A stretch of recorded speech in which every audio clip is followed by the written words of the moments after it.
Hello दोस्तों, स्वागत है आप सबका आपके अपने यूट्यूब चैनल एजुका पे।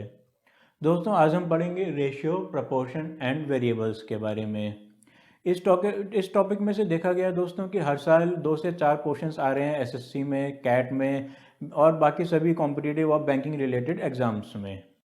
अच्छा दोस्तों, ये रेशियो का मतलब क्या होता है? दोस्तों, रेशियो हो गया कि जैसे कोई दो क्वांटिटीज़ को हम कंपेयर करते हैं तो उनके बीच का क्या रिलेशनशिप है, या फिर हम कहें कि एक से दूसरे का क्या डिफरेंस है, यानी कि एक के मुकाबले दूसरे कितना बड़ा या कितना छोटा है। अच्छा, इसी से रिलेटेड हम एक स्टोरी देखते हैं छोटी सी। जब बहुत साल पहले विजयनगर राज्य में एक बहुत महान विद्वान आए तो उन्होंने एक रेखा खींच दी, कुछ इस तरह से।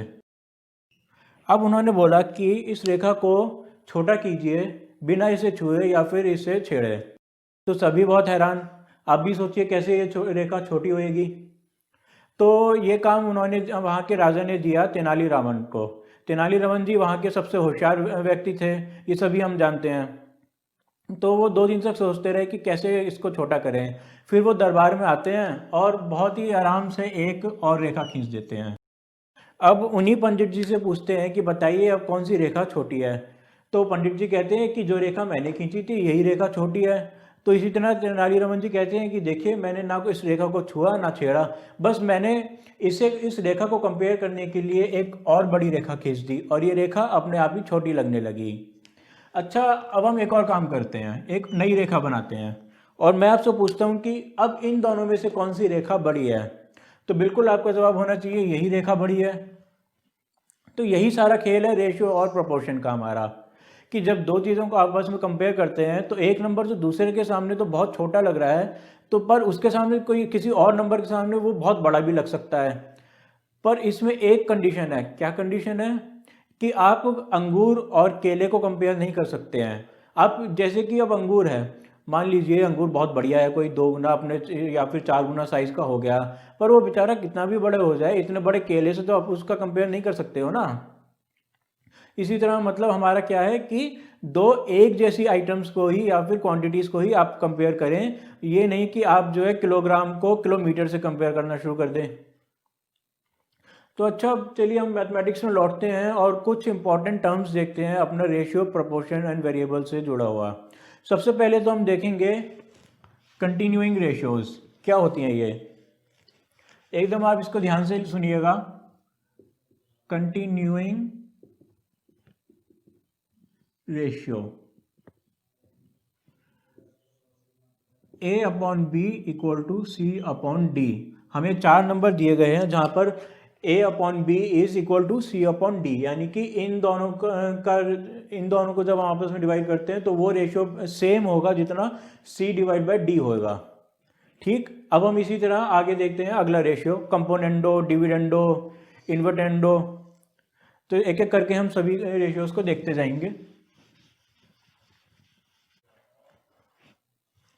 तो आइए दोस्तों, हम देखते हैं कुछ रेशियोज को। सबसे पहले हम देखेंगे कंपोनेंडो को। क्या होता है कंपोनेंडो? जब हम ये लिख रहे थे कंटिन्यू रेशियो में A/B = C/D, तो हम ये भी लिख सकते हैं A+B/B = C+D/D। क्या किया हमने? जो हमारे डिनोमिनेटर्स हैं उनको हमने न्यूमरेटर्स में ऐड कर दिया। ये भी इक्वेशन ट्रू होगी अगर ये इक्वेशन ट्रू है। इसी तरह ये इक्वेशन भी ट्रू होगी, जहां हम यहाँ पे ऐड कर रहे थे यहाँ पे हम डिनोमिनेटर्स को माइनस कर देंगे न्यूमरेटर से। इसे कंपोनेंडो कह रहे थे, इसे हम डिविडेंडो कहते हैं। अच्छा, इन्हीं दोनों का एक और कॉम्बिनेशन भी है। क्या कॉम्बिनेशन है? वो ये है A+B/A-B = C+D/C-D। अब आप सोच रहे होंगे इन दोनों से ये कैसे निकल के आता है। इसके लिए हमें एक और एग्जांपल समझना होगा, invertendo. Invertendo A/B = C/D, then B/A = D/C। ठीक है। अब हम क्या करेंगे, हम इन दोनों जब ये ट्रू था तो इसका रिवर्स ये भी ट्रू है, तो इसका रिवर्स भी ट्रू होगा। इसका क्या रिवर्स होगा? b upon a minus B equal to D upon C minus D. b upon a minus B equal to D upon C minus D. ठीक है, अब हम इसको इससे मल्टीप्लाई कर देंगे। आइए देखते हैं। a plus B upon b into b upon a minus B is equal to D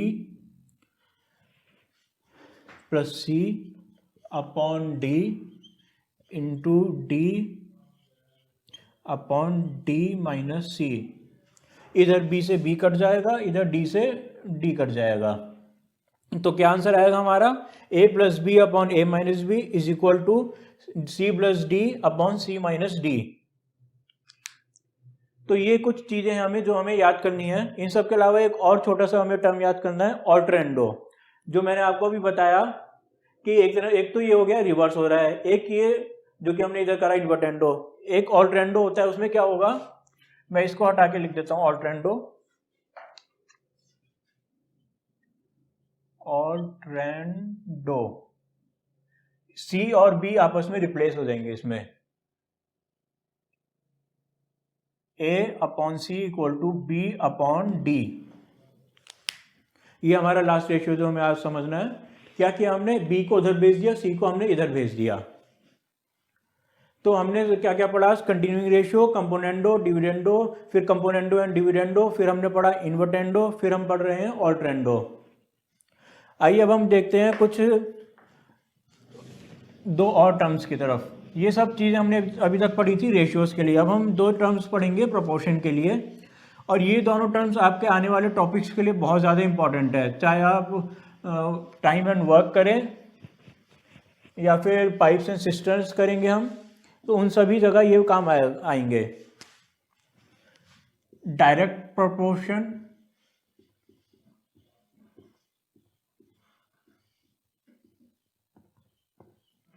indirect proportion.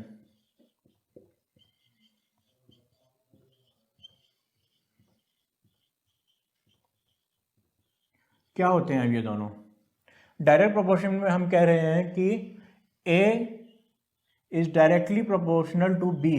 ये दोस्तों डायरेक्टली प्रोपोर्शनल का साइन है। इसका मतलब ये होता है कि जब एक क्वांटिटी बढ़ेगी तो दूसरी क्वांटिटी भी बढ़ेगी। जैसे कि अब हम एक छोटा सा एग्जांपल लेते हैं कि मान लीजिए वन वॉल को बनाने के लिए एक लेबर लगती है इन अ डे। अब कंसीडरिंग कि हमें सेम डे में ही दो वॉल्स चाहिए, तो अब कितनी लेबर चाहिए होगी हमको? दो लेबर। इसका क्या मतलब हुआ कि जैसे जैसे हमें ज़्यादा वॉल्स बनानी होंगी उतनी ज़्यादा हमें लेबर चाहिए होगी। अगर एक दिन में एक वॉल बनाने पे एक लेबर चाहिए थी, तो उसी दिन में ही दो वॉल बनाने के लिए दो लेबर चाहिए होंगी। A is proportional to B means when A increases, B also increases in a particular ratio, considering that all other factors are given as same। जैसे कि इधर हमने डेज को सेम रखा। अच्छा, इनडायरेक्टली प्रोपोर्शनल क्या हो जाता है? इधर हम कह रहे थे कि दो वॉल को दो लेबर लगेंगे एक डे, वन डे में। अगर मैं बोल दूं कि अब आपके पास 2 दिन है, आराम से बनाइए, तो अब आप क्या कहेंगे? दो वॉल्स में हम एक ही लेबर से काम चला लेंगे, क्योंकि अब हमारे पास 2 डेज हो गए हैं। कंसिडरिंग कि इन दोनों में हमारे पास दोनों ही बार 2 वॉल्स बनानी थी। इधर हमने क्या किया? हमने कहा कि जितने ज़्यादा डेज होंगे उतनी ही कम लेबर की हमें रिक्वायरमेंट होगी, या फिर ज़्यादा से ज़्यादा, अगर मान लीजिए हम यहाँ कह देते हैं कि 2 की जगह हम 4 लेबर उठा के ले आएंगे, 4 लेबर हमारे लिए काम करेगी, तो जो काम एक दिन में हो रहा था वही काम अब हाफ डे में हो जाएगा। 4 labour requires only half day for the same amount of work which was done by 2 laborers in a day। इसे कहते हैं हम इनडायरेक्टली प्रोपोर्शनल। तो जब हम डायरेक्टली प्रोपोर्शनल को इस तरह रिप्रेजेंट करते हैं तो इनडायरेक्टली प्रोपोर्शनल को किस तरह रिप्रेजेंट करेंगे? A is indirectly proportional to B, इस तरह से। क्या किया हमने इधर? B के बजाय 1/B लिख दिया।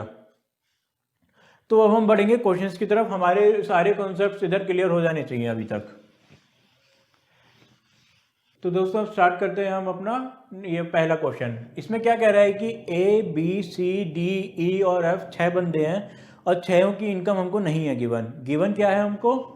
इन दोनों इसमें पेयर्स की इनकम का रेशियो, जैसे A/B की रेशियो है 1:2, इसी तरह D और E की इनकम की रेशियो है 7:8। अब हमें बताना क्या है? हमें बताना है A/B/C/D/E/F, यानी कि इन 6 का रेशियो बताना है हमको। जो इधर पेयर्स में गिवन है हमें 6 का रेशियो एक साथ लाना है। तो देखते हैं। सबसे पहले तो हमें 1:2 तो मालूम है ही, तो इसको हम लिख देते हैं 1:2। इसके बाद हम आते हैं B/C का रेशियो हमको क्या मालूम है? 3:4। अच्छा, अब हमारे पास 2 रेशियोज हो गई जिनमें से एक एलिमेंट कॉमन है। कौन सा वाला? बी एलिमेंट जो है इधर भी A/B रेशियो में कॉमन है, B/C रेशियो में कॉमन है। तो अब हमें A/B/C की रेशियो लाने के लिए क्या करना होगा कि B की दोनों रेशियोज का हम एलसीएम ले लेते हैं 2 और 3 का, जो कि हो जाएगा 6। तो मैं यहाँ 6 लिख देता हूँ। अब क्योंकि हमने इस 3 को 2 से मल्टीप्लाई कर रहे हैं एलसीएम लेते टाइम, तो इसकी पूरी रेशियो को 2 से मल्टीप्लाई करेंगे ताकि इसकी रेशियो सेम रहे, 8।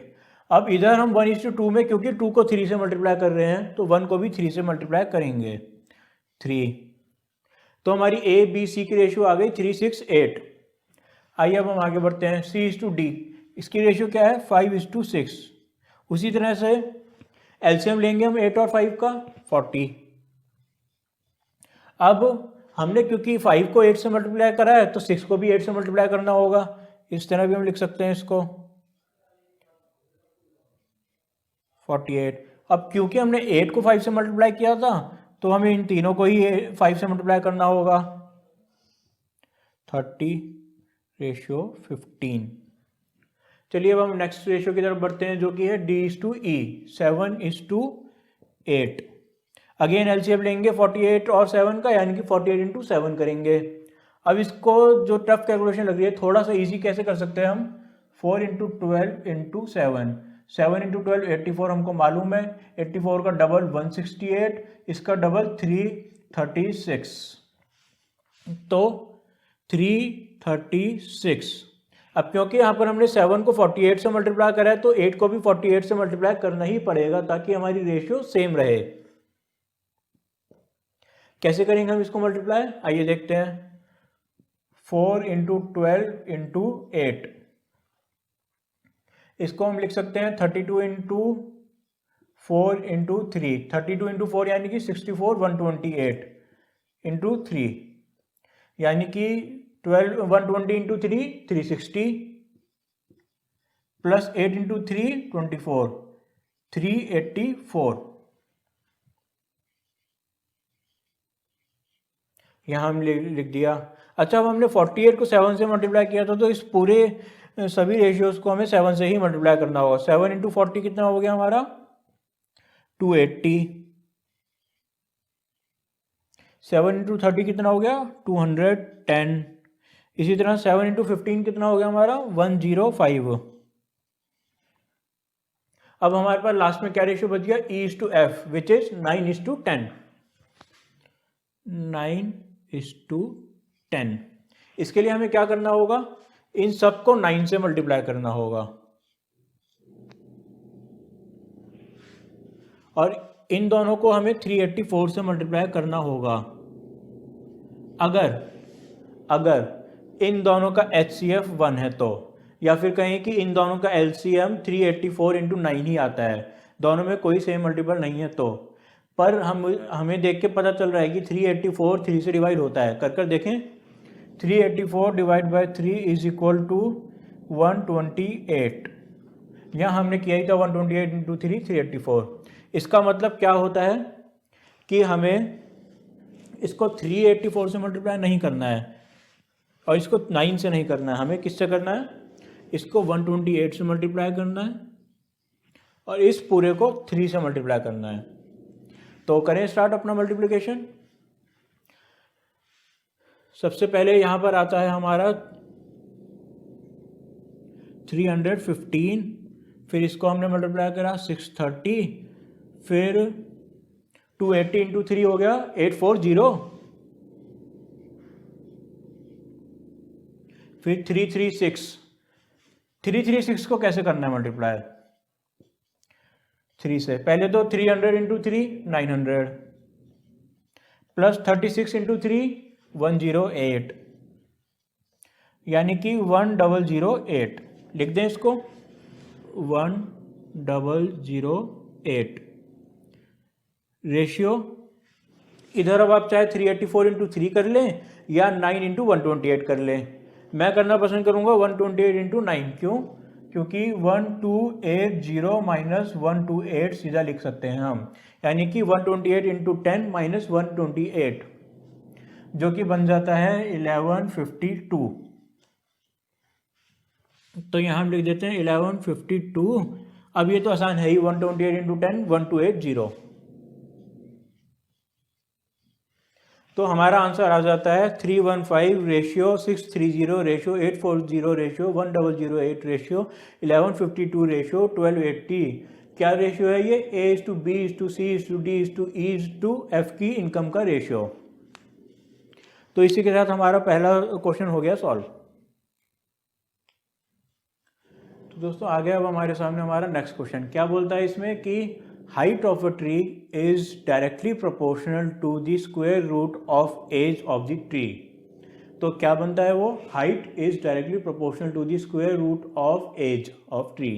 height को हम h मान लेते हैं और age को हम a मान लेते हैं। अच्छा, एक और बात क्या की बना है इसमें कि when a is 9 यानी कि age is 9 height is 4। चलिए ये भी लिख लेते हैं हम, when age is 9 height is 4, यानी कि 4 is proportional to root of 9। अच्छा, जब हमें मैथ्स में कोई सम सॉल्व करते हैं तो प्रोपोर्शनल तो आपने कभी नहीं देखा हुआ इक्वेशन में, आप क्या देखते हैं? Equal to. तो ये जो प्रोपोर्शन वाली चीज़ है इसको इक्वल टू में बदलने के लिए हम क्या करेंगे? 4 इज इक्वल टू के रूट 9। ये जो k है इसे हम कहते हैं कांस्टेंट, क्योंकि हमें मालूम है कि 4 और ये जो रूट 9 है एक पर्टिकुलर रेशियो से ही इंक्रीमेंट हो रहा है या डिक्रीमेंट हो रहा है इन दोनों में कंपेयर टू ईच अदर। तो जो पर्टिकुलर वो रेशियो है हम उसको k कांस्टेंट मान लेते हैं जो कभी नहीं बदलेगी। ठीक, इसी तरह हमारे पास आ गया एक इक्वेशन जिसको सॉल्व कर सकते हैं हम, जिसमें से हम k निकाल सकते हैं। कैसे निकलेगा? 4 is equal to k into 3 और k इज इक्वल टू 4/3। ठीक, अब जो हमारे पास ये इक्वेशन आई है इसमें k मिल गया हमको 4/3, यानी कि हम अब ये लिख सकते हैं h is equal to 4/3 of root a। जब हमारे पास ये आ गई इक्वेशन तो इसमें से हम अगर a डालेंगे 16 तो h हमारा निकल आएगा। देखें जरा, h is equal to 4/3 root 16 is equal to 4 into 4/3, h is equal to 16/3 यानी कि 5.33। तो हमारी हाइट आ गई है ट्री की 5.33। तो यहाँ पर हो गया हमारा क्वेश्चन समाप्त। अब हम देखते हैं नेक्स्ट क्वेश्चन की ओर। तो अब इस क्वेश्चन में क्या कहना चाह रहे हैं हमसे कि एक होटल है, उसके जो एक्सपेंसेस हैं दो बातों पर डिपेंड करते हैं। कुछ तो उसके फिक्स्ड एक्सपेंसेस हैं जो कि हमने पहले पढ़ा ही था अपने प्रॉफिट लॉस एंड डिस्काउंट में कि भाई कॉस्ट कई तरह की 3 तरह की होती है mainly, fixed, variable, semi variable. जो सेमी वेरिएबल कॉस्ट है उसमें फिक्स्ड और वेरिएबल दोनों कंपोनेंट आते हैं। तो यही हमारी सिचुएशन है कि सेमी वेरिएबल इसकी कॉस्ट आती है होटल की, उसमें से कुछ एलिमेंट फिक्स का है और कुछ एलिमेंट वेरिएबल का है। तो हमने इसी तरह इक्वेशन लिख ली कि total expenses equal to fixed cost plus variable cost into k, where k is our constant. क्योंकि आपको याद होगा हमने पहले ही डिस्कस किया था, when t is variable to v then t is equal to k v। और इस सिचुएशन में हमें बताया गया है कि के कौन है, where K is equal to number of students.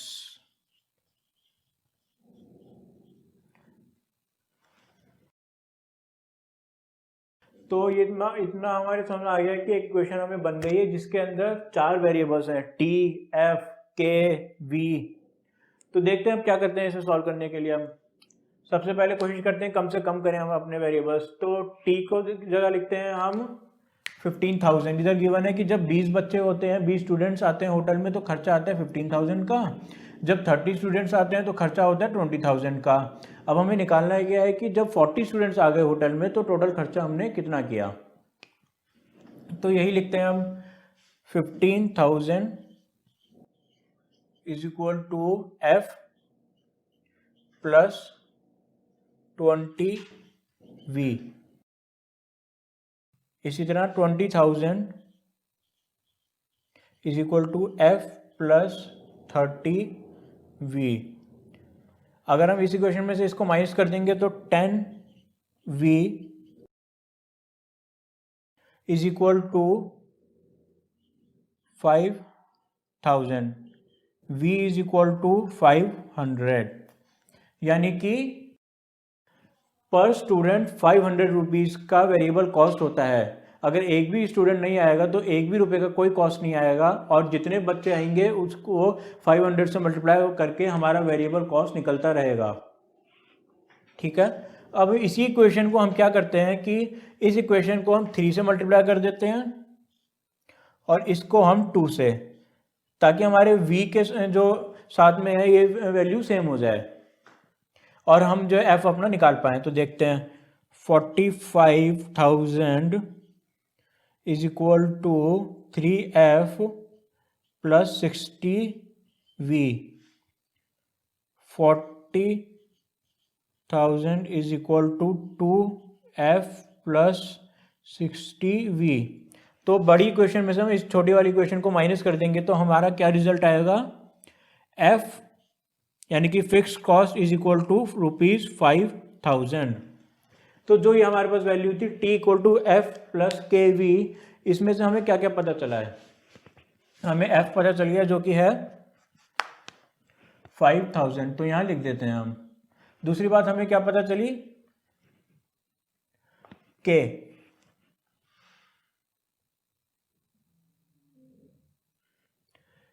k क्योंकि यहां पर हमको गिवन है जो कि है 40 इंटू ये v हमको पता चल गया इधर 500। तो जब हमारे पास 40 स्टूडेंट्स होटल में आते हैं तो हमारा टोटल एक्सपेंस निकल जाएगा जो कि कितना है, आइए देखें जरा। 5,000 प्लस 40 इंटू 500 यानी कि 20,000 इज इक्वल टू 25,000। यानी कि जब हमारे होटल में 40 स्टूडेंट्स आएंगे तो हमारा टोटल एक्सपेंस होगा 25,000, जिसमें से 5,000 हमारा फिक्स कॉस्ट है और 20,000 हमारा वेरिएबल कॉस्ट है। तो इसके साथ हमारा क्वेश्चन हो गया सॉल्व। अब हम बढ़ते हैं नेक्स्ट क्वेश्चन की ओर। तो हमारे सामने एक क्वेश्चन आया है कि ए से लेके जी तक, ये ए से लेके एल तक टोटल हमारे पास 12 बंदे हैं। इन सभी ने एक पर्टिकुलर रेशियो में मनी इन्वेस्ट किया है और वो रेशियो क्या है, इन alphabetical order and in the decreasing order from 12 to 1, यानी कि ए ने 12 रेशियो में तो बी ने 11 रेशियो में, इसी तरह के ने 2 रेशियो में और एल ने 1 रेशियो में मनी इन्वेस्ट किया। अब ड्यूरेशन ऑफ मनी कितना है, जिस टाइम के लिए इनका मनी इन्वेस्टेड रहा। Again in alphabetical order from being first as the lowest 1:2:3 for A:B:C, taking to maximum for K:L is 11:12। तो अब हमें बताना है कि मैक्सिमम प्रॉफिट किस बंदे ने अर्न किया होगा अगर हम मान लें कि इनका रिटर्न फिक्स रहता था हर महीने। तो देखते हैं रिटर्न हम कैसे निकालेंगे। 12 इंटू 1, इतना कैपिटल इन्होंने ए ने इन्वेस्ट करके रखा टोटली, तो जो भी रिटर्न आएगा वो इस कैपिटल के ऊपर आएगा। बी का कितना रिटर्न हुआ, 11 इंटू 12। सी का कितना रिटर्न हुआ, 10 into 3 into the percentage of income they are earning. इसी तरह 2:11, L1:12। अच्छा, अब आप एक चीज़ ऑब्जर्व कीजिए। क्या ऑब्जर्व करना है इसमें कि जब हमने ए का कोशिश करा टोटल कैपिटल इन्वेस्टेड ढूंढने के लिए तो हमें मिला 12 आंसर। जब हमने बी के लिए देखा तो 22, फिर 30, बढ़ता जा रहा है, जैसे जैसे हम आगे बढ़ रहे हैं बढ़ता जा रहा है। बट जब हम लास्ट के नंबर्स को देख रहे हैं तो 22, फिर 12, यहाँ फिर से घटना शुरू हो गया। इसका क्या मतलब बनता है कि जो हमारे बीच के नंबर्स हैं एफ और जी, ये हो सकता है कि मैक्सिमम जो हमारा मनी, मैक्सिमम जो प्रॉफिट हमें अर्न होना है वो एफ और जी को ही होना है, क्योंकि यही दो हैं जो मिडल में आ रहे हैं। मिडल से हम इधर जाते हैं तो हमारा नंबर घटने लगता है, मिडल से हम एल की तरफ जाते हैं तो भी हमारा टोटल प्रॉफिट घटने लगता है। तो आइए देखते हैं एफ और जी ने कितना कितना इन्वेस्ट किया और कितने ड्यूरेशन के लिए किया। एफ ने मनी इन्वेस्ट किया था 7, जी ने किया 6 रेशियो में, और ड्यूरेशन एफ के लिए 6 थी तो जी के लिए 7, यानी कि 42:42। एफ और जी दोनों को ही सेम प्रॉफिट मिलेगा, वो रेशियो होगा 42 में, कंपेयर टू ए के 12 से, बी के 22 रेशियो से, या फिर एल के 12 रेशियो से। इन सभी रेशियो में सबसे हाईएस्ट हमारा एफ और जी होगा। ये हो गया थोड़ा आसान तरीका। नहीं तो अगर आपको लंबा करना है तो आप सारे 12 नंबर्स लीजिए, सबको, सबकी ड्यूरेशन को मनी से मल्टीप्लाई कीजिए और फिर देखिए कौन सा मैक्सिमम है। पर इतना टाइम हमारे पास होता नहीं है किसी भी एग्जाम में, तो ये थोड़ा सा हमने शॉर्टकट यूज़ किया है, इस बात को आप ध्यान रखें। अब हम बढ़ते हैं नेक्स्ट क्वेश्चन की ओर।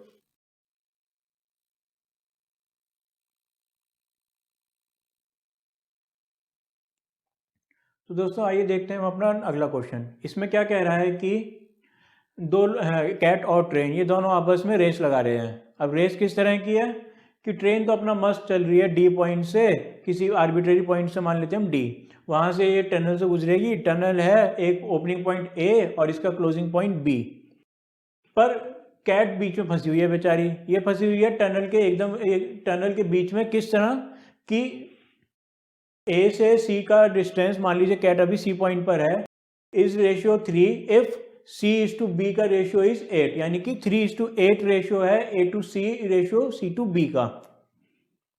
अच्छा, एक और बात बताई है हमने क्वेश्चन में कि जितने में ट्रेन डी से ए तक पहुंचेगी उतने में ही कैट भी ए टनल तक पहुंच जाएगी, और जितने में डी से बी तक पहुंचेगी ट्रेन, उतने में ही कैट भी बी तक पहुंच जाएगी।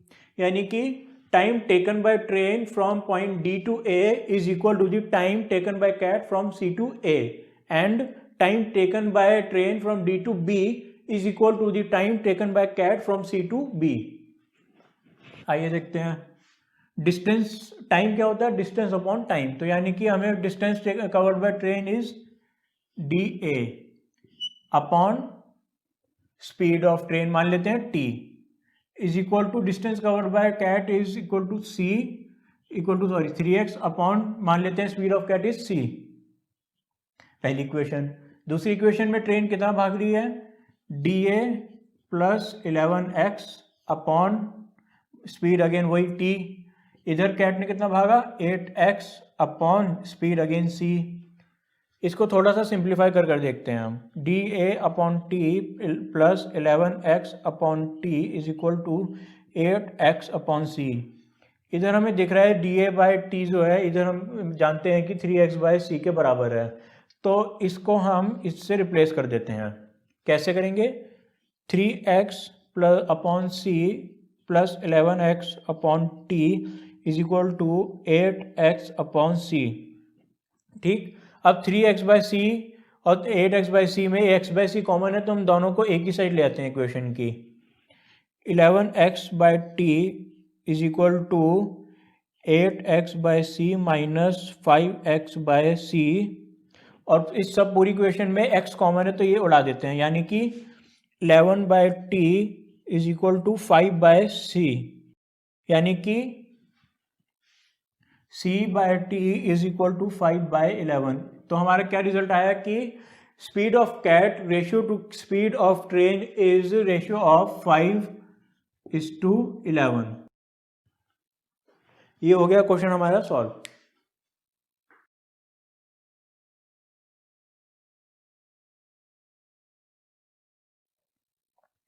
तो दोस्तों अब इस क्वेश्चन में कह रहा है कि एक कमेटी फॉर्म हुई है, उसमें से मेल इज टू फीमेल की रेशियो है 5:6।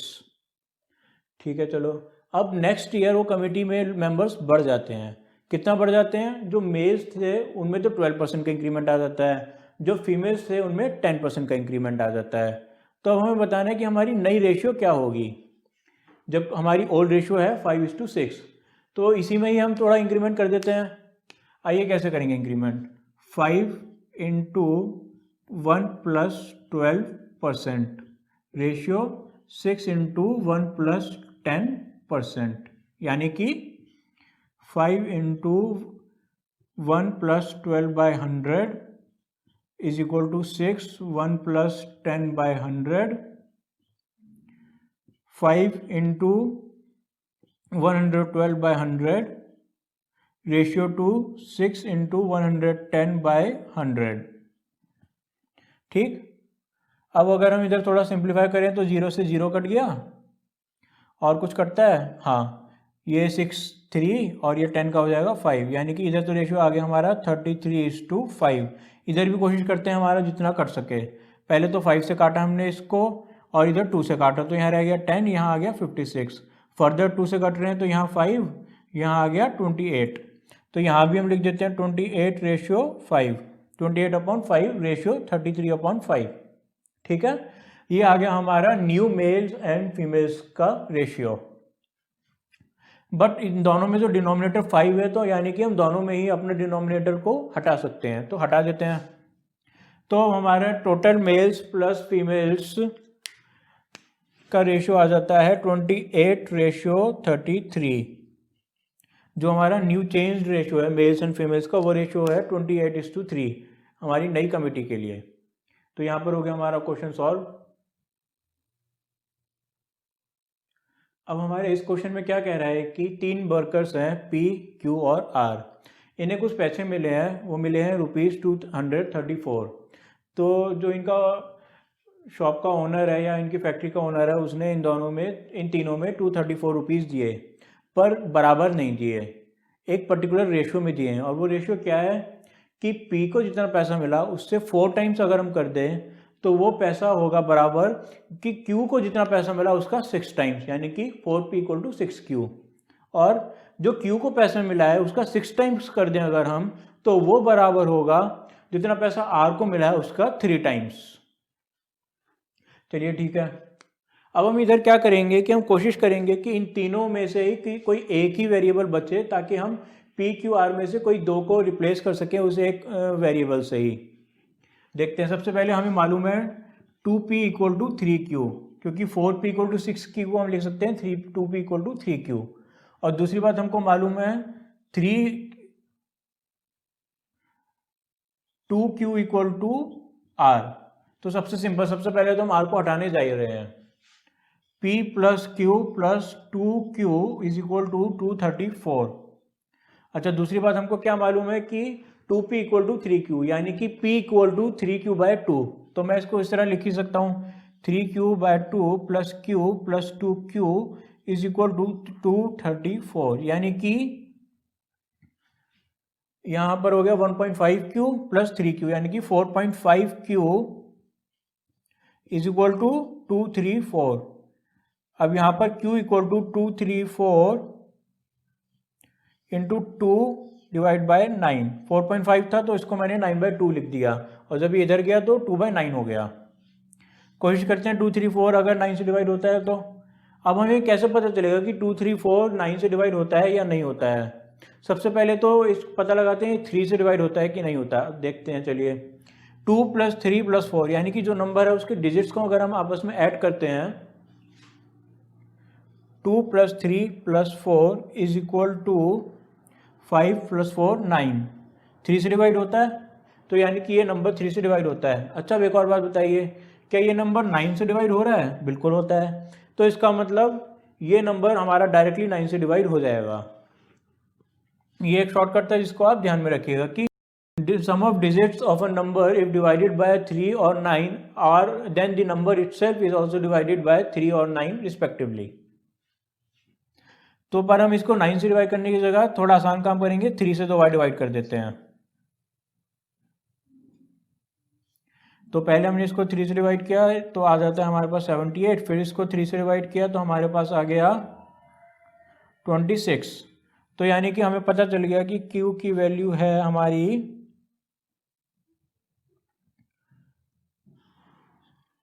52। एक बार चेक कर लेते हैं हमने सही किया है कि नहीं। बिल्कुल ठीक किया। हम यहाँ से भी देख सकते हैं 234 divide by 9 should be little bit greater than 23.4। तो ये 26 इंटू 2 यानी कि 52। अब क्योंकि हमारे पास 52 आ गया तो हमारे पास ऑब्वियसली R तो आ ही गया, और R क्या है 2 इंटू क्यू यानी कि 2 इंटू 52 यानी कि 104। अब हमारे पास Q आ गया, R आ गया, बचा क्या खाली P निकालने को। P निकालने के लिए हम क्या करेंगे 234 minus 104 minus 52 which is equal to, पहले 234 में से 104 गया यानी कि बचा 130, फिर 130 में से 52 गया यानी कि कितना बचा हमारा 78। तो यानी कि हमारे पास आंसर आ गया, Q आ गया 52, R आ गया 104, P आ गया 78। अब क्वेश्चन हमसे तीनों में से कुछ भी पूछ ले हम तीनों का आंसर दे पाएंगे। तो आप इसको देख लीजिए, ये हो गया हमारा क्वेश्चन सॉल्व। अब हम बढ़ते हैं नेक्स्ट क्वेश्चन की ओर। तो दोस्तों अब हमारे नए क्वेश्चन में क्या कहता है कि जो नवीन और मेनका है ये दोनों की सैलरी 6:5 रेशियो में है। सैलरी कितनी है ये हम नहीं जानते, पर जितनी भी है 6:5 रेशियो में है इतना जानते हैं हम। अच्छा, तो अब इनकी सैलरी में आ गया है इंक्रीमेंट 6,000 रुपीज़ का। चलो अच्छी बात है। अब जो इनकी नई सैलरी है इंक्रीमेंट के बाद वो आती है 38:35 में।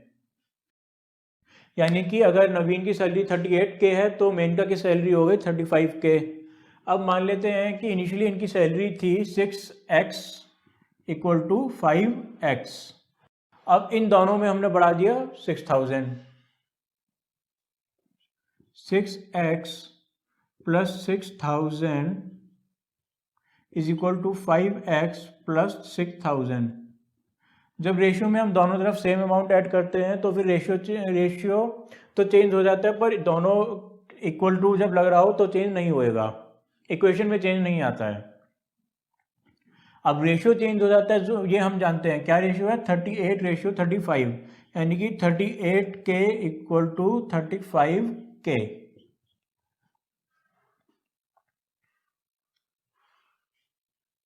अब हम ये लिख सकते हैं क्या 6x plus 6,000 equal to 38K, 5x plus 6,000 equal to 35K। अब थोड़ा सा हमारे पास इजी क्या हो गया है कि अब हम इनमें से अगर इस इक्वेशन को 5 से मल्टीप्लाई करते हैं, इसको 6 से मल्टीप्लाई करते हैं तो हमारे पास K की वैल्यू आ जाएगी। देखते हैं करके।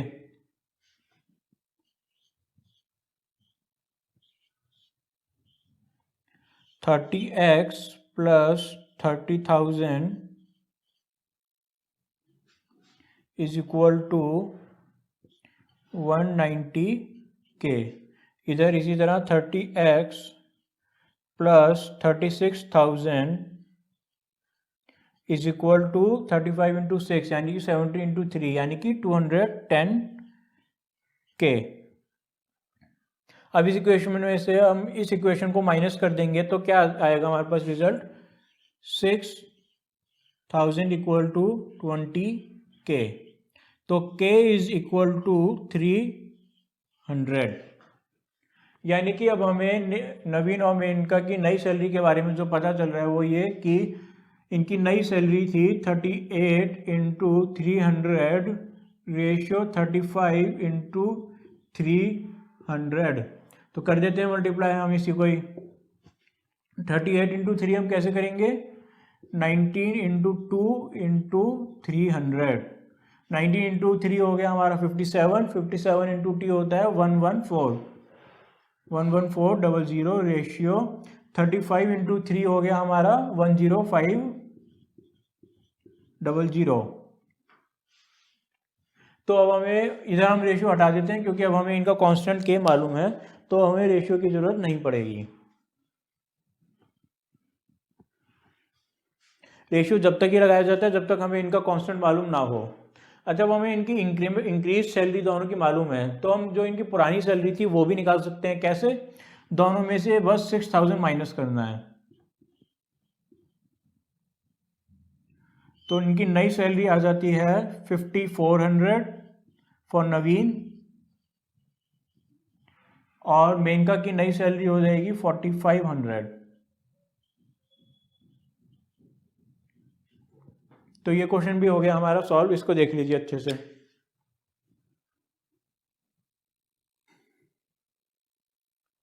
तो दोस्तों अब हमारे नेक्स्ट क्वेश्चन में क्या कह रहा है कि यहाँ पर ए, बी और सी तीन एलिमेंट्स हैं और 8A is equal to 50B, पहली इक्वेशन हमारी। दूसरी इक्वेशन क्या है? 19C equal to 456। फिर तीसरी बात क्या बताता है हमको? B is twice the value of 2C, यानी कि B equal to 2 into 2AC और 4C। अब हमें निकालना क्या है? 3A plus 4B। तो सबसे पहले तो हम क्या करते हैं कि ये चेक करते हैं कि 456 19 से डिवाइड होगा या नहीं होगा। 456 divide by 19 is equal to 276, यानी कि 24 इंटू 19 इज 456। तो यानी कि अब हमारे पास सिंपली हम इसको इस तरह लिख सकते हैं, C इज इक्वल टू 24, सबसे आसान काम। और इस यही लिखते हैं, हमारे पास B आ गया। B is equal to 4 into 24, B is equal to 96। अब जैसे ही हम ये लिखते हैं तो हमें A भी नज़र आ जाता है। A में भी इन्होंने खामखा 2 दोनों तरफ 2 से मल्टीप्लाई कर देता है, तो इसको हम सॉल्व कर देते हैं। 4A is equal to 25B, where B is 96। अब दोनों तरफ हम 4 से काट देते हैं, यानी कि इधर आ जाएगा 24। A is equal to 25 into 24। तो कैसे करें इसको? इधर 25 को 4 से मल्टीप्लाई करो, 24 को 4 से डिवाइड करो, यानी कि 6 इंटू 100। तो A इज इक्वल टू 600। अब पर हमें निकालना क्या है? हमारे पास आ तो गया, A भी आ गया, B भी आ गया, C भी आ गया। निकालना है 3A प्लस 4B। तो क्या करेंगे?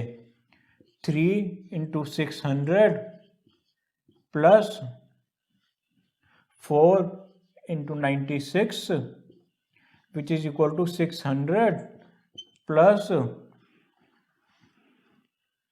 384, यानी कि 3A plus 4B is equal to 984।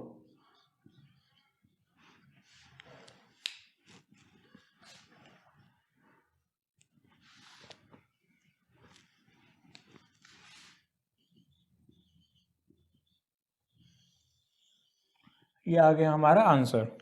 तो दोस्तों हमारे सामने आ गया है कि नया क्वेश्चन। इसमें कहता है कि एक दूध वाला है, उसके पास दूध था, उसने कर दी उसमें मिलावट पानी की अच्छे से। और कितनी अच्छे से करी है कि मान लीजिए 2 हिस्से अगर दूध के थे उस कंटेनर में, तो अब 1 हिस्सा है पानी का। चलिए कोई बात नहीं। अब इसने से भी उसे संतुष्टि कहाँ मिलती? उसने क्या किया, इस मिक्सचर में से भी 6 लीटर उठा लिया और बदले में मिला दिया प्योर पानी 6 लीटर का। अब बताते हैं क्वेश्चन में हमें कि इतना पानी मिल चुका है उसमें कि दूध कम हो गया, पानी ज़्यादा। और किस रेशो में बिगड़ गया है? 4, अगर 4 हिस्से पानी, अब 4 हिस्से दूध के हैं तो 5 हिस्से हो गए हैं पानी के। जबकि पहले 2 हिस्से अगर दूध के थे तो 1 हिस्सा पानी का था। मतलब दूध पहले पीने लायक था, अब तो ये कुछ भी काम का नहीं रहा है। चलिए कोई बात नहीं। अगर हम मान लेते हैं कि पहले अगर दूध की क्वांटिटी थी 2x, तो अब वाटर की कितनी क्वांटिटी हो जाएगी? x automatically. ठीक। अब इसमें क्या घोटाला हुआ कि 6 लीटर ऑफ मिक्सचर निकाल लिया गया। अब जो 6 लीटर मिक्सचर निकाला गया, इसमें भी ऑब्वियसली मिल्क एंड वाटर का रेशियो तो 2:1 ही था। यानी कि इसमें से 4 लीटर तो निकाला हमने मिल्क और 2 लीटर निकाला हमने वाटर, बट साथ में कुछ ऐड किया है। क्या ऐड किया है हमने? 6 लीटर ऑफ वाटर। तो ये सारा घोटाला करने के बाद हमारे पास क्या रिजल्ट आया है कि नई रेशियो मान लेते हैं कि अगर 4K थी मिल्क की, तो 5K हो गई है अब वाटर की। क्या हम ये कह सकते हैं इससे कि 4K जो नई रेशियो है मिल्क की is equal to 2x minus 4, क्योंकि जो ओरिजिनल क्वांटिटी थी मिल्क की उसमें से 4 लीटर दूध हमने निकाल लिया, तब हमारा 4K आता है। इसी तरह 5K of water is equal to x plus 4, 2 litre हमने निकाला था और 6 लीटर हमने ऐड कर दिया पानी, ओरिजिनल क्वांटिटी थी हमारी x। तो अब इन दोनों को हम इक्वेशन में आपस में सॉल्व करने के लिए क्या करते हैं कि नीचे वाली इक्वेशन को 2 से मल्टीप्लाई कर देते हैं। 10K is equal to 2x plus 8। अब दोनों में 2x कॉमन है, अगर इस इक्वेशन में से हम इस इक्वेशन को माइनस करेंगे तो 2x हमारा हट जाएगा, क्या बचेगा 6K इज इक्वल टू 12, यानी कि K इज इक्वल टू 2। अब क्योंकि K हमारे पास 2 आ गया है तो हमें मालूम है कि अब नई क्वांटिटी क्या है। अब हमारे पास मिल्क की नई क्वांटिटी है 2 इंटू 4 यानी कि 8 लीटर्स। वाटर की नई क्वांटिटी है 2 इंटू 5 यानी कि 10 लीटर्स। और ये सब जो हमने घोटाला किया था इसमें हमने 4 लीटर इन टोटल ऐड किया हुआ था इसमें, तो 4 लीटर वापस हटा दें अगर हम, तो वाटर की ओरिजिनल क्वांटिटी आ जाएगी डेट इज 6 लीटर, यानी कि जो हम पूछ रहे थे ओरिजिनल वाटर क्वांटिटी, उसका आंसर हमारा हो जाएगा कि ओरिजिनली 6 लीटर ऑफ वाटर मिला हुआ था मिक्सचर में, और दूध का रेशियो था, वाटर मिल्क का रेशियो था 12 लीटर, यानी कि 12 लीटर दूध था जिसमें 6 लीटर ऑफ वाटर मिला दिया गया था। तो इसी के साथ हमारी क्लास आज की कंक्लूड हुई, और जाते जाते हम आपसे छोटी सी रिक्वेस्ट करना चाहेंगे कि प्लीज़ हमारे चैनल को सब्सक्राइब करें और साथ में दिखाए गए बेल आइकन पे क्लिक कर दें ताकि हमारे टाइमली अपडेट्स आपको मिलते रहें। और साथ ही अगर आपको हमारी वीडियो पसंद आई तो प्लीज़ लाइक शेयर कमेंट करना ना भूलें। Thank you.